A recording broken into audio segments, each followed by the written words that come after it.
João acordou sobressaltado com o som de uma mensagem no celular de Miguel, que dormia ao seu lado na cama estreita do apartamento em Alfama, Lisboa. O coração dele acelerou ao ver o nome Pedro na tela, seguido de palavras que cortavam como lâminas: saudades da noite passada, amor. Quando repetimos. Sem pensar duas vezes, João pegou o telefone e leu as conversas inteiras, descobrindo meses de traição que transformariam sua vida em um caos irreversível. Ele se levantou devagar, o peito apertado como se estivesse sendo esmagado por uma mão invisível. Miguel, ainda dormindo, parecia tão inocente quanto no dia em que se conheceram, 3 anos antes, em uma exposição de arte no Chiado. João, então um estudante de arquitetura de 22 anos, vindo de uma família conservadora de Porto, havia sido atraído pela liberdade de Miguel, um pintor de 25 anos que vivia sem amarras. Mas agora, aquela liberdade se revelava como uma faca de 2 gumes. João saiu do quarto em silêncio, descendo as escadas íngremes do prédio antigo. O ar da manhã em Lisboa era fresco, carregado do cheiro de pão fresco das padarias próximas, mas nada aliviava a náusea que subia pela sua garganta. Ele caminhou até o mirador da Senhora do Monte, onde costumavam assistir ao pôr do sol juntos, e sentou-se em um banco de pedra, olhando para o Tejo reluzente lá embaixo. Como ele pôde ser tão cego? As noites em que Miguel dizia estar trabalhando no ateliê até tarde, as mensagens evasivas, os beijos que pareciam menos apaixonados ultimamente. Tudo fazia sentido agora, um quebra-cabeça cruel que se montava sozinho. De volta ao apartamento, Miguel acordou com o barulho da porta se fechando. Bom dia, amor, murmurou ele, esfregando os olhos. João parou na entrada do quarto, o celular na mão, o rosto pálido de raiva contida. Quem é Pedro? Perguntou com voz trêmula, jogando o aparelho na cama. Miguel empalideceu, sentando-se abruptamente. João, espera. Não é o que você pensa. Mas era exatamente o que João pensava. Pedro era um antigo amigo de Miguel, alguém que ele conhecera em uma viagem a Faro, e o que começara como uma amizade inocente evoluíra para algo mais, impulsionado pela insatisfação de Miguel com a rotina que João impunha, com suas preocupações constantes sobre o que a família pensaria. A discussão explodiu como uma tempestade. João gritava sobre confiança quebrada, sobre os anos investidos em um relacionamento que ele mantinha em segredo para proteger Miguel, e a si mesmo, das garras da sociedade portuguesa ainda impregnada de tradições católicas. Miguel, por sua vez, defendia-se alegando que João era sufocante, sempre priorizando a imagem perfeita para os pais, nunca assumindo publicamente o que sentiam. Você me ama, mas me esconde como um segredo sujo, rebateu Miguel, os olhos marejados. João sentiu um soco no estômago. Era verdade. Ele havia adiado infinitas vezes a conversa com a família, temendo o julgamento da mãe devota e do pai rígido, que via a homossexualidade como uma fase passageira, ou pior, um pecado. Naquele dia, João tomou a primeira decisão impulsiva de sua vida, saiu de casa, pegando apenas uma mochila com roupas essenciais. Dirigiu até Porto, uma viagem de 3 horas que pareceu eterna, repleta de lágrimas e dúvidas. Ao chegar à casa dos pais, uma moradia modesta no bairro de Sedufeita, ele hesitou na porta. Sua mãe, Maria, abriu com um sorriso que logo se transformou em preocupação ao ver o estado do filho. O que aconteceu, meu filho? Vem de Lisboa assim, sem avisar. João entrou, sentando-se na cozinha onde tantas refeições familiares haviam acontecido, e desabou. Contou tudo, sobre Miguel, sobre o amor que nutria por ele, sobre a traição que o dilacerava. A reação da mãe foi um misto de choque e negação. João, isso não pode ser verdade. Você é um bom rapaz, educado na igreja. Deve ser confusão da juventude. O pai, António, que chegara do trabalho, ouviu em silêncio, o rosto endurecendo como granito. Homens não se envolvem assim. Isso é influência dessa cidade liberal de Lisboa. Volta para cá, arranja um emprego decente e esquece essa bobagem. João sentiu o mundo desabar. Ele esperava rejeição, mas não a frieza absoluta, como se seu amor fosse uma doença a ser curada. Mas algo em João se rebelou. Pela primeira vez, ele confrontou os pais. Não é bobagem, pai. É quem eu sou. E se vocês não aceitam, então eu não pertenço mais aqui. Saiu batendo a porta, dirigindo de volta a Lisboa sob uma chuva torrencial que espelhava sua turbulência interna. No caminho, ligou para o melhor amigo, Tiago, que morava em Sintra e sempre soubera do segredo. Preciso de um lugar para ficar, disse João, a voz rouca. Tiago, sem hesitar, ofereceu o sofá. Vem, irmão.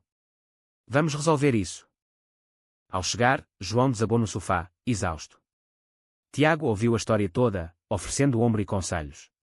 Você precisa decidir o que quer, João. Perdoar Miguel ou seguir em frente? E quanto à família? João não sabia. A traição de Miguel doía como uma ferida aberta, mas o confronto com os pais o fizera questionar tudo. Pela primeira vez, ele se sentia livre, mas a liberdade vinha com um preço, a solidão absoluta. Dias se passaram em um borrão de reflexão. João evitou Miguel, ignorando as chamadas incessantes. Começou a frequentar grupos de apoio LGBT em Lisboa, como os da Ilha Portugal, onde ouviu histórias semelhantes de rejeição familiar e traições amorosas. Ali, encontrou força em estranhos que se tornavam aliados. Uma noite, em uma reunião no Bairro Alto, conheceu Luís, um ativista de 30 anos que lutava por direitos iguais. Luís, com sua determinação feroz, inspirou João a pensar em assumir publicamente sua identidade. Mas o passado não o deixava em paz. Miguel apareceu na porta de Tiago uma semana depois, implorando por uma conversa. Eu errei, João. Pedro foi um erro estúpido. Eu te amo de verdade. João, dividido, permitiu que ele entrasse. A conversa durou horas, cheia de lágrimas e acusações. Miguel admitiu que a traição viera da frustração com o segredo constante, o medo de ser sempre o amigo em festas familiares. Eu queria mais, João. Queria ser reconhecido. João, por sua vez, confessou seu medo paralisante da rejeição social, das piadas no trabalho, do olhar desaprovador na rua. No fim da noite, eles se abraçaram, mas João não perdoou imediatamente. Preciso de tempo, disse. Miguel saiu, deixando um vazio. João sabia que a decisão que tomasse mudaria tudo. Voltaria para a segurança do armário ou enfrentaria o mundo. O preço da honestidade parecia alto, mas o da mentira era insuportável. Semanas viraram meses, e João mergulhou no trabalho como arquiteto em um estúdio no centro de Lisboa. Projetar edifícios o distraía das ruínas de sua vida pessoal. Mas as noites eram solitárias, preenchidas por memórias de Miguel e ecos das palavras duras dos pais. Ele começou a terapia, recomendada por Luís, o ativista que se tornara um amigo próximo. Nas sessões, explorava os conflitos internos, o desejo de aceitação familiar versus a necessidade de autenticidade. Um dia, uma ligação inesperada veio da mãe. João, seu pai teve um problema no coração. Está no hospital em Porto. O pânico o invadiu. Apesar da mágoa, ele pegou o trem para o norte, chegando ao hospital de São João ao entardecer. Encontrou a mãe no corredor, os olhos vermelhos de choro. Ele está estável, mas foi um susto. João entrou no quarto, vendo o pai frágil na cama, conectado a máquinas. António olhou para ele com uma mistura de alívio e reserva. Filho, que bom que veio. A conversa que se seguiu foi tensa, mas reveladora. António, enfraquecido, admitiu medos próprios. Cresci em uma época diferente, João. Meu pai me batia por qualquer fraqueza. Não sei lidar com isso. João, surpreso, compartilhou sua dor. Pai, eu não escolhi ser assim. Mas esconder-me destrói. Pela primeira vez, o pai ouviu sem interromper. Não houve abraço imediato, mas uma trégua silenciosa. Maria, mediando, sugeriu que dessem tempo um ao outro. De volta a Lisboa, João sentiu um vislumbre de esperança. Mas o destino testava sua resiliência. Miguel, determinado a reconquistar, organizou uma surpresa, uma exposição de suas pinturas dedicadas a João, no Lisboa Factory. João compareceu relutante, encontrando telas que retratavam momentos íntimos deles, cheias de emoção crua. Isso é minha confissão pública, disse Miguel. Não me importo mais com o que pensam. João, tocado, beijou ali, diante de amigos e estranhos. Parecia o recomeço. Porém, a alegria durou pouco. Um colega de trabalho de João, conservador, viu fotos da exposição nas redes sociais e espalhou rumores no escritório. O chefe, um homem tradicional, chamou João para uma conversa. Isso afeta a imagem da firma. Clientes católicos podem reclamar. João enfrentou pressão, ou se comportava, ou arriscava o emprego. Ele escolheu a integridade. Se meu amor incomoda, então não pertenço aqui. Demitiu-se no dia seguinte, enfrentando o desemprego e a incerteza financeira. Luís, sabendo da situação, ofereceu ajuda. Vem trabalhar na associação. Precisamos de arquitetos para projetos comunitários. João aceitou, mergulhando no ativismo. Ali, viu o lado sombrio da sociedade portuguesa, jovens expulsos de casa, discriminação no emprego, violência nas ruas. Sua própria história o motivava a ajudar, mas o cansaço emocional crescia. Miguel, ao lado, tentava apoiar, mas antigas inseguranças ressurgiam. E se você me trair de novo? Questionava João em brigas noturnas. Uma crise maior veio quando a família de Miguel, de uma vila no Alentejo, descobriu o relacionamento. O pai de Miguel, um agricultor rígido, cortou laços financeiros, chamando-o de vergonha. Miguel, abalado, considerou terminar tudo para facilitar. Talvez não valha o preço, João. Mas João, agora mais forte, rebateu: o amor vale qualquer preço, se for real. Eles decidiram enfrentar juntos, mudando para um apartamento menor em Belém para cortar custos. No entanto, a traição inicial ainda assombrava. João descobriu que Pedro continuava mandando mensagens, e Miguel as deletava sem contar. Confrontado, Miguel admitiu: é difícil cortar laços completamente. João sentiu a confiança se romper novamente. Você me faz escolher entre perdoar ou perder tudo. Optou por uma separação temporária, indo morar com Tiago em Sintra. Ali, refletiu sobre as escolhas: havia sacrificado família, emprego e paz por um amor instável. Meses de introspeção o levaram a uma decisão radical. Escreveu uma carta aberta nas redes sociais, expondo sua jornada, a traição, a rejeição familiar, as lutas sociais. O post viralizou, atraindo apoio e ódio. Comentários positivos de desconhecidos o fortaleceram, mas ameaças anônimas o aterrorizavam. A mãe ligou, chorando: estou orgulhosa, filho. Seu pai está lendo sobre isso. Um pequeno milagre. Miguel, vendo o post, apareceu em Sintra. Você me inspirou. Quero lutar por nós. Mas João hesitava. O preço pago era alto: isolamento, insegurança, dor constante. Valeu a pena. A vida de João em Sintra era um refúgio temporário, mas o ativismo o chamava de volta a Lisboa. Trabalhando na ILGA, ele organizava workshops sobre aceitação LGBT em escolas, enfrentando resistências de professores conservadores. Uma sessão em particular, em uma escola secundária no Restelo, terminou em confronto quando pais irados invadiram, gritando que isso corrompe as crianças. João manteve a calma, mas saiu tremendo, questionando se suas escolhas valiam o risco físico. Miguel, enquanto isso, lutava com sua própria crise. Sem o apoio familiar, vendia pinturas nas feiras de rua, mal cobrindo as contas. Ele procurava João frequentemente, propondo reconciliação. Aprendi com meus erros. Vamos construir algo sólido. João, dividido entre amor residual e medo de mais dor, aceitava jantares esporádicos. Em um deles, no cais do Sodré, Miguel revelou um segredo: Pedro era uma fuga da pressão que você colocava para esconder tudo. Mas agora vejo que eu era covarde também. Essa confissão abriu feridas antigas. João admitiu: eu te escondi por medo, mas você me traiu por egoísmo. A noite terminou em lágrimas, mas com um beijo excitante. Eles decidiram tentar de novo, devagar. Mudaram juntos para um estúdio em Moraria, bairro multicultural onde se sentiam menos julgados. Ali, cultivavam uma rotina: João no ativismo, Miguel na arte, apoiando-se mutuamente. Mas a sociedade não facilitava. Durante o período em Lisboa, eles marcharam de mãos dadas, sentindo empoderamento. No entanto, um grupo de extremistas atirou ovos e insultos, e João foi atingido. No hospital, com um corte superficial, ele refletiu sobre o preço da visibilidade. Vale morrer por isso? Perguntou a Miguel. Vale viver mentindo? Rebateu ele. A família de João começou a se aproximar aos poucos. Maria visitou Lisboa, trazendo doces de Porto. Seu pai manda beijos. Ele está mudando, devagar. João chorou, sentindo um laço se refazendo. Mas o pai de Miguel permaneceu intransigente, cortando contato definitivo. Miguel sofreu em silêncio, canalizando a dor em pinturas sombrias que vendiam bem. Uma reviravolta veio quando João recebeu uma oferta de emprego em uma firma progressista em Cascais. O chefe, gay assumido, admirava sua coragem pública. Precisamos de vozes como a sua. João aceitou, aliviado financeiramente. Com estabilidade, propôs a Miguel uma viagem ao Algarve para recomeçar. Lá, em Praias Douradas, eles conversaram sobre futuro, casamento, adoção, sonhos outrora impossíveis. Porém, o passado retornou. Pedro apareceu em Lisboa, procurando Miguel para fechar ciclos. Miguel, honesto, contou a João e rejeitou o encontro. Mas João, paranoico, checou o celular de novo, encontrando uma mensagem deletada.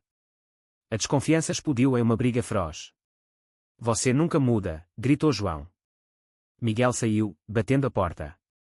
João, sozinho, ligou para Luís: estou destruído. O que faço? Luís aconselhou: decida se o amor supera a dor. Se não, solte. João passou noites insones, pesando prós e contras. O amor por Miguel era real, mas o trauma da traição o corroía. Finalmente, escreveu uma carta: preciso de espaço para curar.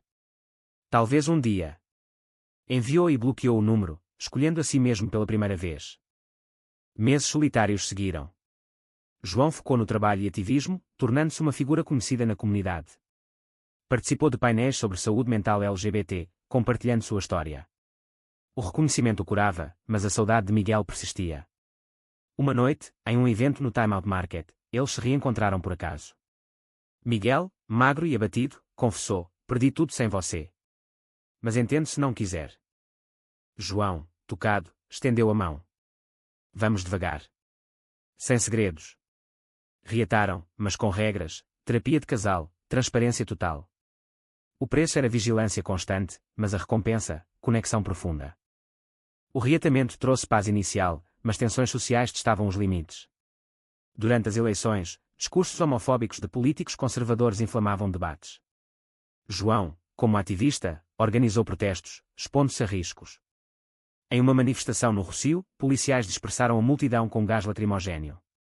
João tossia, olhos ardendo, mas persistia, gritando por igualdade. Miguel, ao lado, admirava sua coragem, mas temia pela segurança. Você se arrisca demais, João. Ele respondia: alguém tem que lutar. Essa dedicação criava distância. João chegava exausto, sem energia para o relacionamento. Miguel, sentindo-se negligenciado, buscava consolo na arte, passando noites no ateliê. Uma crise familiar abalou o equilíbrio. O pai de João, recuperado do problema cardíaco, ligou convidando para o Natal em Porto. Traga quem quiser. João, surpreso, levou Miguel. A recepção foi awkward. António apertou a mão de Miguel rigidamente. Maria serviu bacalhau com sorrisos forçados. Durante o jantar, conversas superficiais deram lugar à tensão quando António perguntou: então, vocês planejam casar? Miguel respondeu sim, mas João hesitou, temendo compromisso. A noite terminou em discussão privada. António admitiu: não entendo, mas vejo que te faz feliz. Só não quero perder meu filho. Lágrimas fluíram, e um abraço selou a reconciliação parcial. Mas no trem de volta, Miguel questionou: por que hesitou no casamento? Ainda duvida de mim? João confessou inseguranças remanescentes da traição. Para provar compromisso, Miguel propôs casamento em uma cerimônia simples. João aceitou, mas dúvidas internas cresciam. Planejaram para o verão, em Sintra. Amigos como Tiago e Luís ajudaram, mas a família de Miguel boicotou, enviando uma carta cruel: você escolheu o pecado. Miguel chorou, mas prosseguiu. Dias antes do casamento, uma bomba: Pedro contatou João anonimamente, enviando provas de contatos recentes com Miguel. Ele mente para você. João confrontou Miguel, que jurou inocência: é vingança dele. Mas as sementes da dúvida germinaram. João cancelou o casamento, devastado. Não aguento mais esse ciclo. Miguel, arrasado, mudou-se para o Alentejo, tentando reconectar com a família. João, sozinho novamente, mergulhou no trabalho, mas a depressão o consumia. Terapia ajudava, mas o vazio persistia. Meses depois, soube que Miguel tentara suicídio, salvo por vizinhos. Correndo para o hospital em Évora, João encontrou-o fraco na cama. Por quê? Perguntou. Sem você, nada faz sentido. A visita reacendeu sentimentos. Miguel explicou: Pedro forjou tudo para nos separar. Provas confirmaram. João, culpado, pediu perdão. Fui tolo em duvidar. Reataram, mas o dano era profundo. Decidiram morar separados inicialmente, reconstruindo confiança. João refletia sobre as escolhas, cada decisão custara pedaços de si. Família reconciliada ao preço de vulnerabilidade, amor ao preço de dor, identidade ao preço de luta. Valeu. Com o tempo, João e Miguel reconstruíram, casando em uma cerimônia íntima em Cascais, com mar ao fundo. Família de João presente, a de Miguel ausente. O sim veio com promessas de honestidade eterna. Vida pós-casamento era estável, João promovido, Miguel com galeria própria. Mas cicatrizes permaneciam, manifestando em discussões sobre a adoção. João queria filhos, Miguel hesitava, e se repetirmos erros familiares? Debates revelavam traumas, rejeição, traição, pressão social. Decidiram adotar, enfrentando burocracia portuguesa discriminatória. Após anos, aprovaram uma criança, um menino de 5 anos chamado Tomás, de orfanato em Braga. Tomás trouxe alegria, mas desafios. Escola relatava bullying: seu pai tem marido. Isso é estranho. João lutava contra o sistema, advogando por educação inclusiva. Em casa, ensinavam resiliência, mas o menino sofria. Miguel, protetor, considerava mudar para país mais progressista como Espanha. Uma crise final veio quando o pai de Miguel, doente terminal, chamou-o. No leito de morte, confessou arrependimento, perdi anos por orgulho. Seja feliz. Miguel perdoou, fechando ciclo. Isso fortaleceu o casal, mas João questionava, e se nossa felicidade custa a Tomás? Anos passaram, Tomás cresceu forte, inspirado pelos pais. João, refletindo na velhice, via a jornada, traições superadas, famílias reconectadas, sociedade mudando devagar. Mas o preço, amizades perdidas, saúde mental abalada, lutas constantes. No fim, a pergunta persiste, foi certo priorizar o amor acima de tudo, mesmo com tanto sofrimento?